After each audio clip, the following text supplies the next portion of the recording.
এটা হ্যাঁ, এটা লক্ষ্মীর মোড় থেকে তো। লক্ষ্মীপুরের মোড় থেকে। লক্ষ্মীপুর না, লক্ষ্মীর মোড়। লক্ষ্মীর মোড়, আর এটা হচ্ছে রায়দিঘি থানা। রায়দিঘি থানা। রায়দিঘি থানার লক্ষ্মীর মোড় থেকে রাস্তাটা ভিতরে চলে আসছে হসপিটাল, সবুজ সংঘ হসপিটাল। সবুজ সংঘ হসপিটালের দিকে। রাস্তাটা খুবই অবস্থা খারাপ, দীর্ঘদিন এই অবস্থা হয়ে আছে। আমরা সরাসরি আপনাদেরকে দেখা।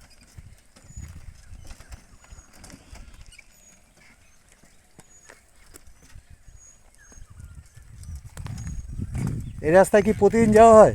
হ্যাঁ, এই রাস্তা কতদিন এরম পড়ে আছে? 4 মাস। হ্যাঁ, 4 বছর। 4 বছর এই অবস্থায় পড়ে আছে হ্যাঁ। এই রাস্তা।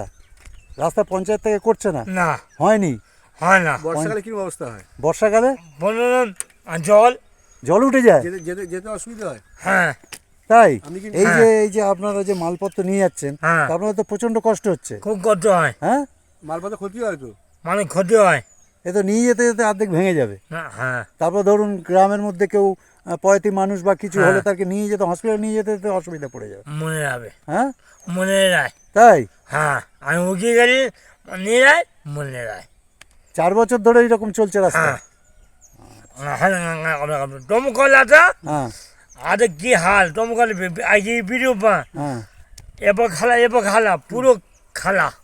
তাই হ্যাঁ, দমকল আছে। আর 2 মাস। আপনার নাম কি? আমি নাম করিম। করিম? হ্যাঁ। করিম খান? করিম গাজী। করিম গাজী। বাড়ি, আপনার বাড়ি কোথায়? বাইরে আগেই বলে।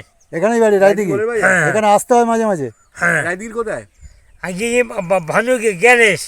না কি রায়দিঘি বলে ভাই আর নাকি? না, রায়দিঘি। আগে